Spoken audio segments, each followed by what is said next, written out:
I don't even really know how to explain what happened to me, other than to tell you that I had an encounter with one of those so-called shadow people. It was the same exact one every single time, and I had a few scattered encounters before what I want to tell you about actually happened. At first, I thought it was just a sleep paralysis thing. I was convinced of this actually. I've had it a couple of times in the past, so I thought this was just a part of that. Bear in mind, all of these encounters happen within the space of around the same week, give or take. But yeah, I woke up one night, and this thing was just standing there. It was in the doorway of my room. I usually leave my door open. It was not extremely tall. It was probably actually around the same height as me. It was, weird. He was shaped almost exactly like a human, except he was entirely pitch black and made out of shadows, like there was no color coming from him, like at all. He looked completely solid and like a human, and not solid at the same time, which I know doesn't really make sense. The only part of him that was not all black were his eyes. The whites of his eyes stood out against the rest of his body, just a pure bright white, but there were no pupils, not even black ones. They were just empty sockets of white. I could never make out any clothing or anything, which I know people often say. I know people have described these figures as wearing coats or hats, but this one seemed to just be a body or a form. He watched me for I don't know how long. I felt frozen to the spot, and I could not move, which is why I thought I was in sleep paralysis. He circled my room for a little while after this, and walked around my bed. When he did, he almost seemed to emit this kind of smog, like his body was partially turning into smoke and flowing off of him as he was moving around the room. I could not cough. It was stuck in my throat, but I could feel the cough desperate to come out, and I felt a burning sensation deep in my throat. It made my eyes water, and it also made me feel a lot more drowsy. It did not linger for much longer. This thing went up to my window and actually opened it. I felt the air coming from the cold night breeze. I heard the whine of the wind right outside, and then this thing stepped outside with one big long step, closed the window, and then I could not see him anymore.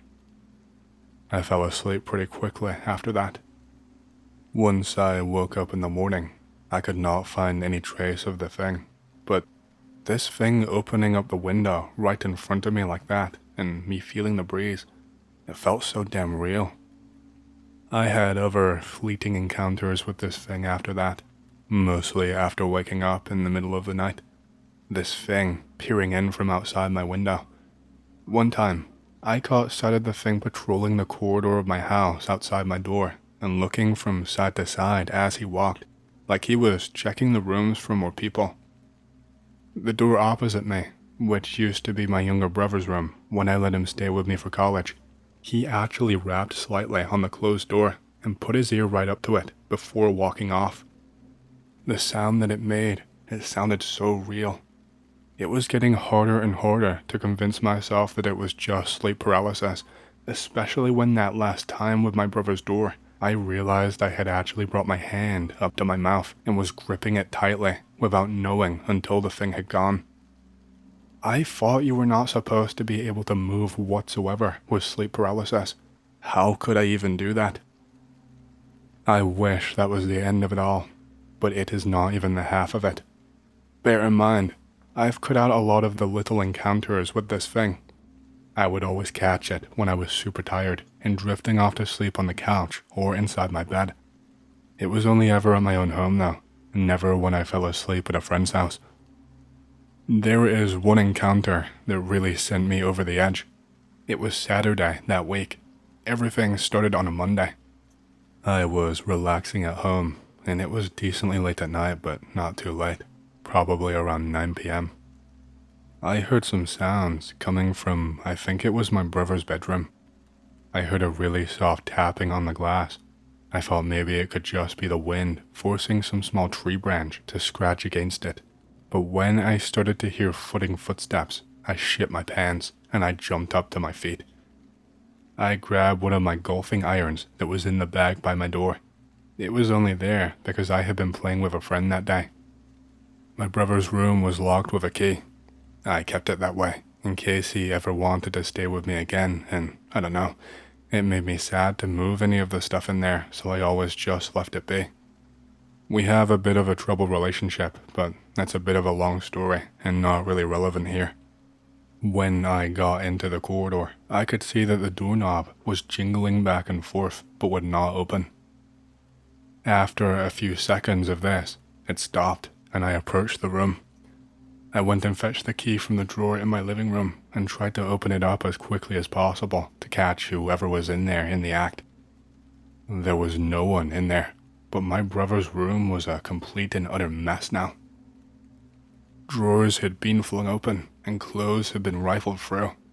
His old expired driver's license was missing from the bedside table, and clothes had been ripped out of the closet and thrown onto the floor.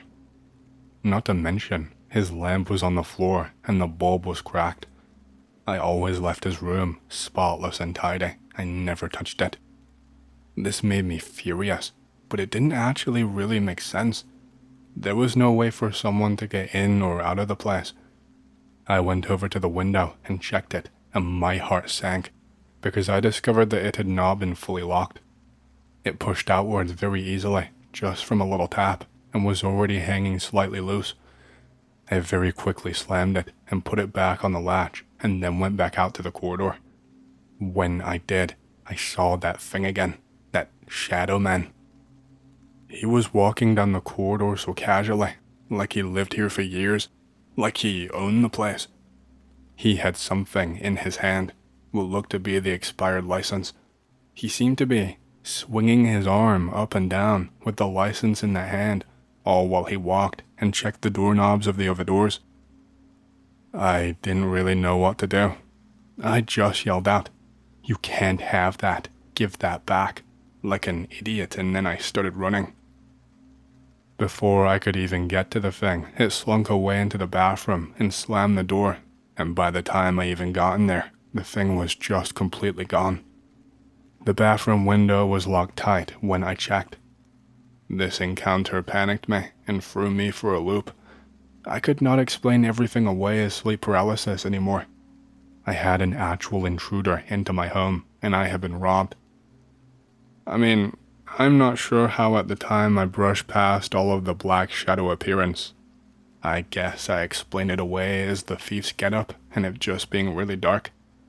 It sounds stupid, I know, but your brain will do anything to make sense of an impossible situation. Anyway, the friend I played golf with, I called him in a panic and begged him to stay a night in my house in my brother's room. I told him about the break-in and he agreed to stay. He was shocked at first. I had never let anyone else stay in my brother's room. I guess that's why he was so quick to agree and knew that I was being serious.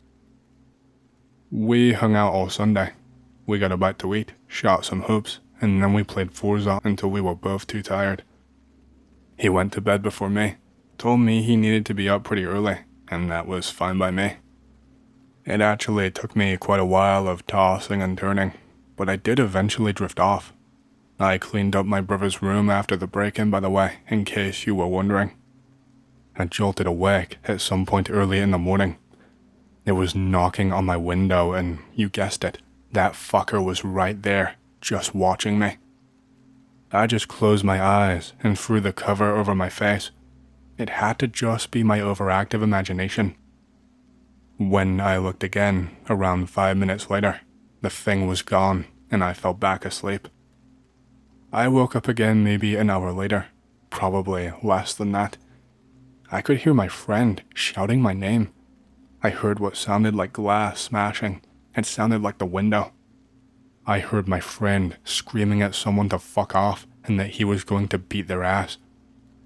Before I even got out of bed and got to the door, I could hear my friend struggling and breathing really hard. He was making a pained noise through gritted teeth, and eventually, I just heard him start coughing, like choking up his lungs, like he could not breathe at all.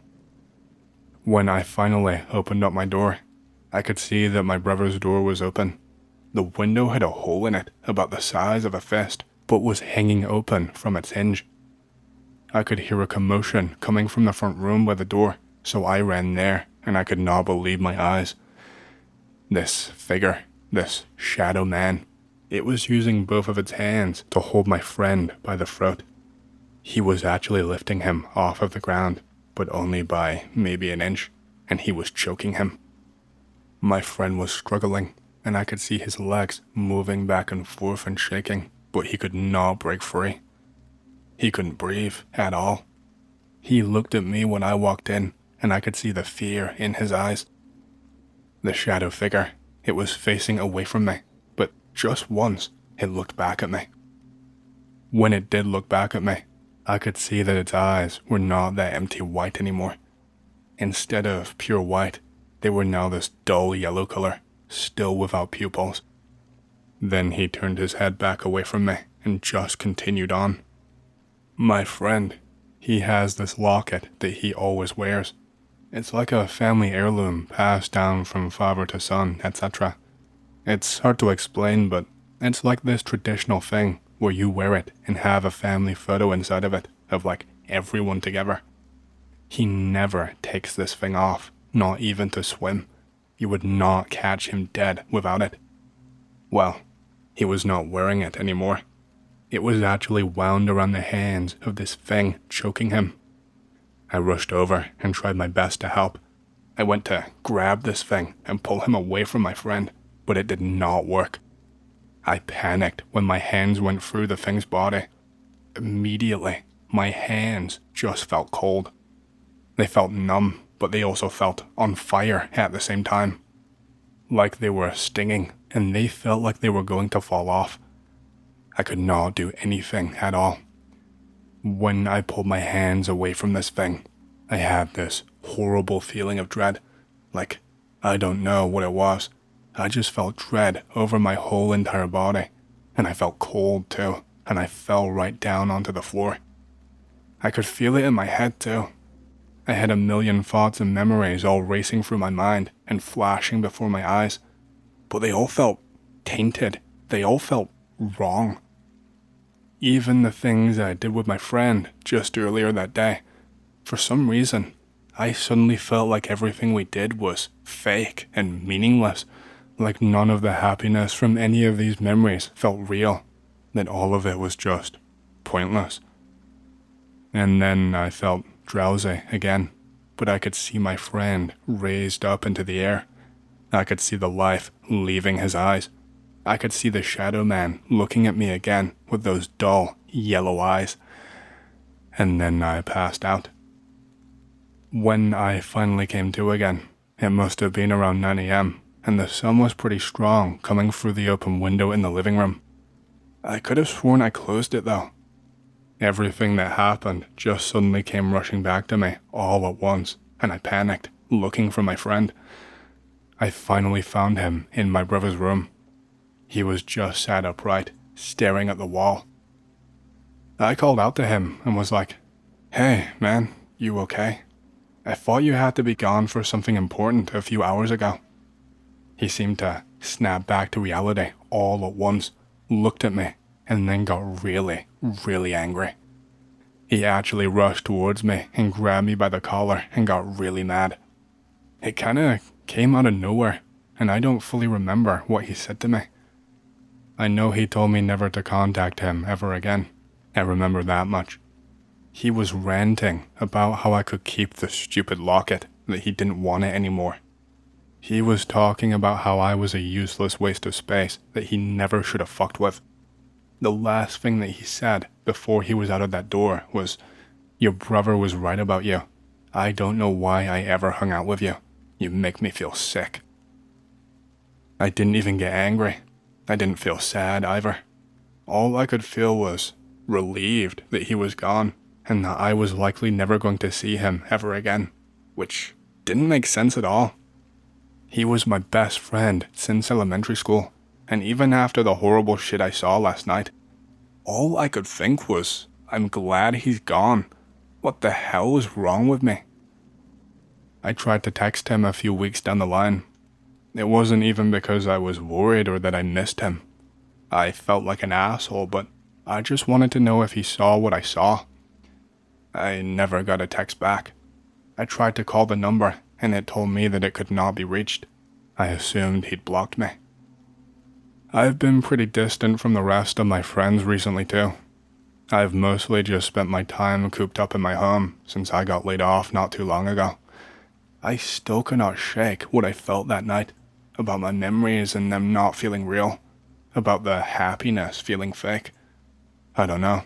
I guess I just have this creeping feeling that my whole life is a lie, that my friends are just putting on a show and do not really care, that maybe my life really has not been as happy as I thought it had been. And probably the weirdest part of all, I don't even feel sad. I keep expecting to cry or miss someone and feeling like I want to reach out to someone and not feel alone. But honestly, I feel glad to be alone. And that is not like me at all. I haven't played golf or basketball in months. I haven't seen the thing as much lately.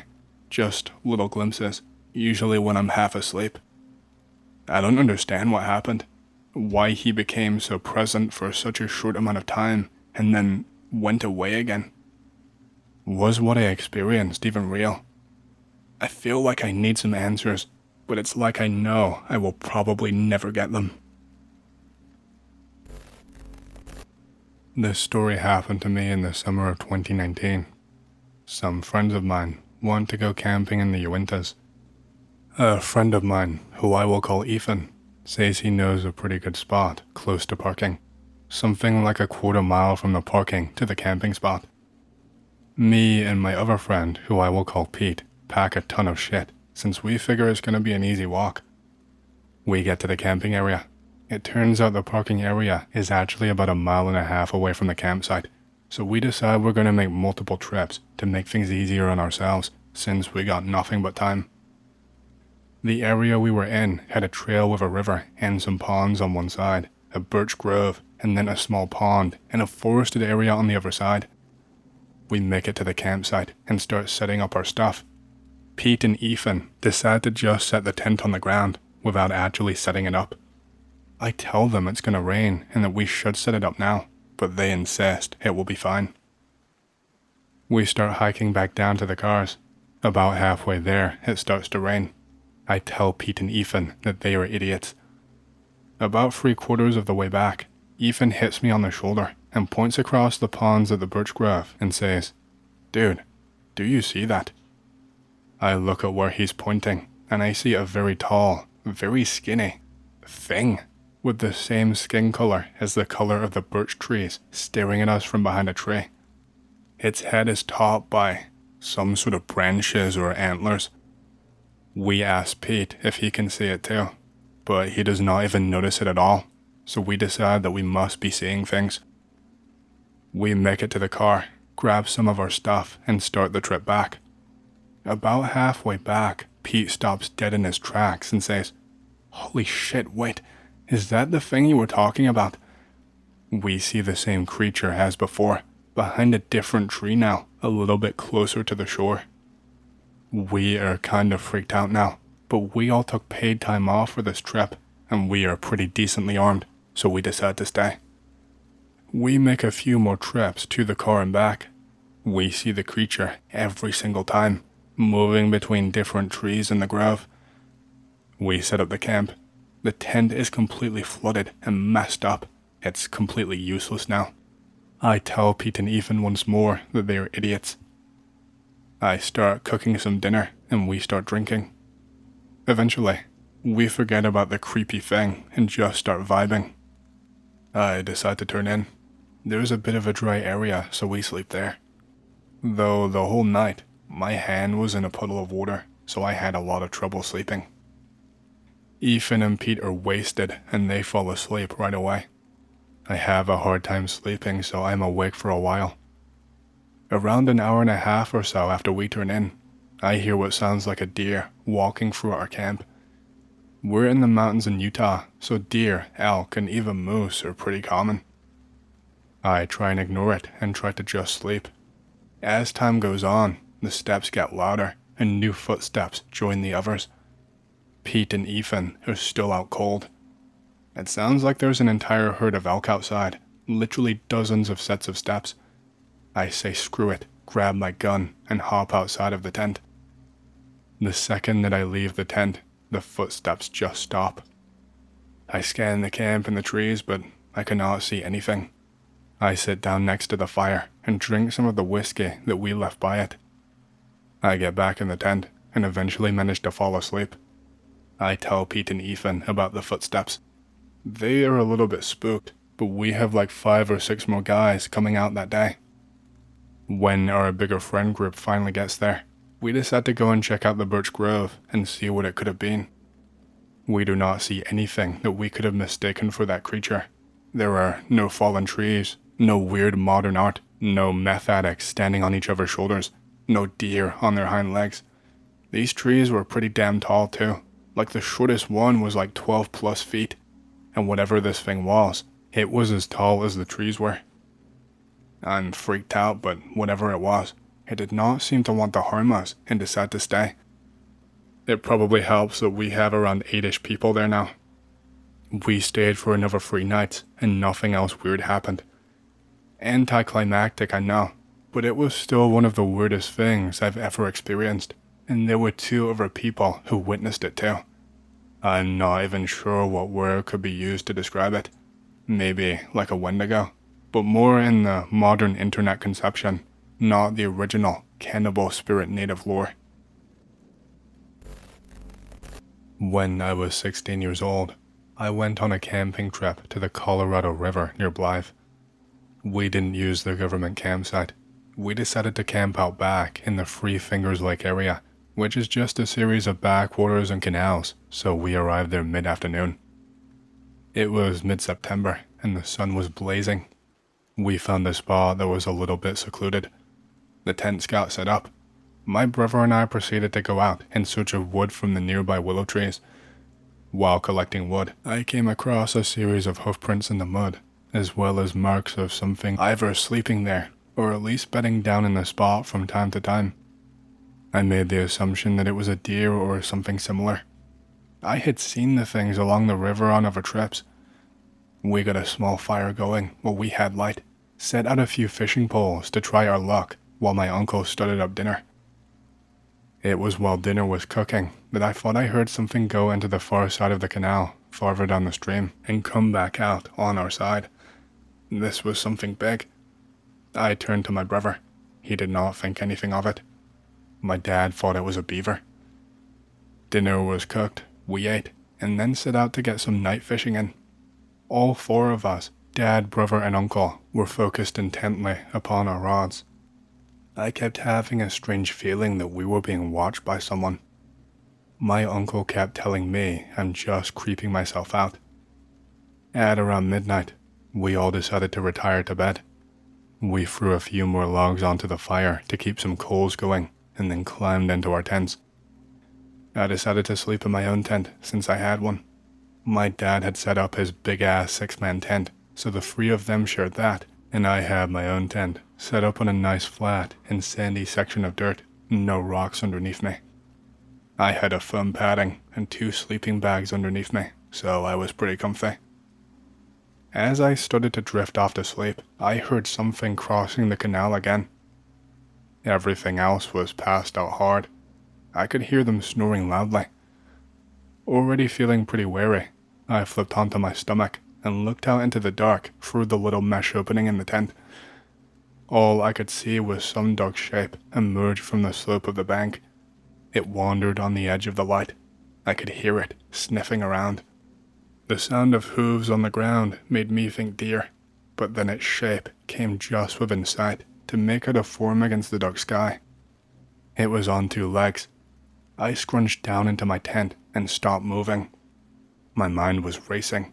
I was trying to decide on what I saw and what I was actually hearing. I convinced myself that it was just deer sniffing around and that I was confused.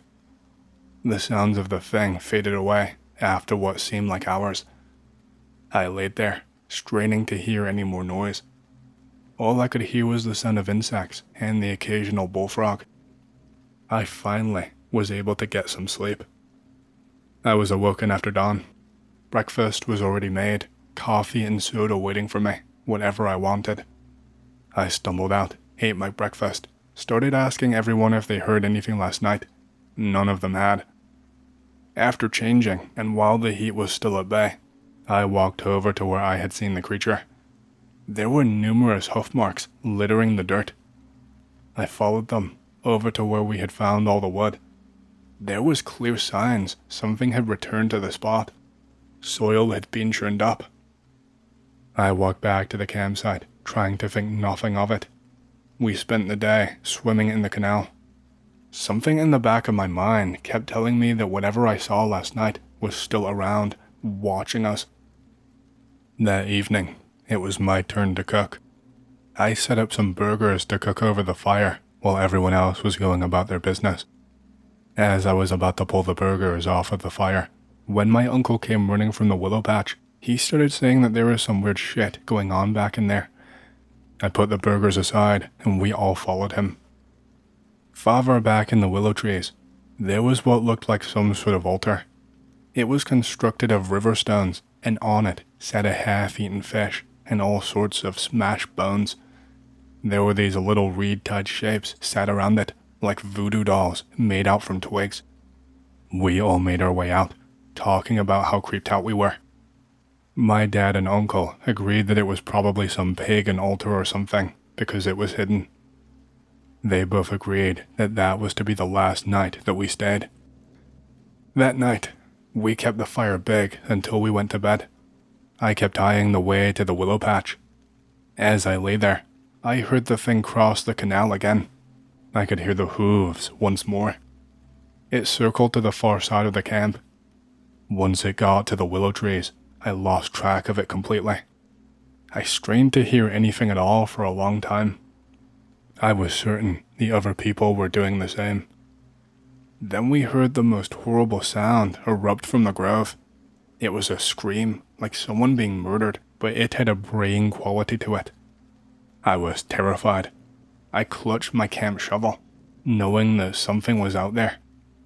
I heard movement coming from the other tent. From the other tent, I heard my dad and my uncle emerge. I heard my dad tell my brother to stay behind in the tent. They both went to the car. I heard my dad talking about getting their guns just in case. My father and his brother always brought pistols with them when we went camping. You never know what kind of animal or crazy person might show up. They both walked off into the dark towards the willow trees. Things were deadly silent. There were no sounds of insects, nothing but a dull breeze. Then I heard 2 gunshots, followed by another horrible, gargled scream. I heard the 2 of them come running full speed back to the camp. They started screaming at us to get into the car right now. My brother and I came out of the tents. My dad screamed at us, "Get in the fucking car now. Get in the fucking car." They both had their pistols in their hands and headed straight for the car. We all got in. He started it and began hauling ass down the dirt road. He started saying that they saw something back in there. My uncle was completely white. He told us that we will be back out for our stuff later on. My dad did not stop until we reached Blythe. He got on his cell phone and called the police.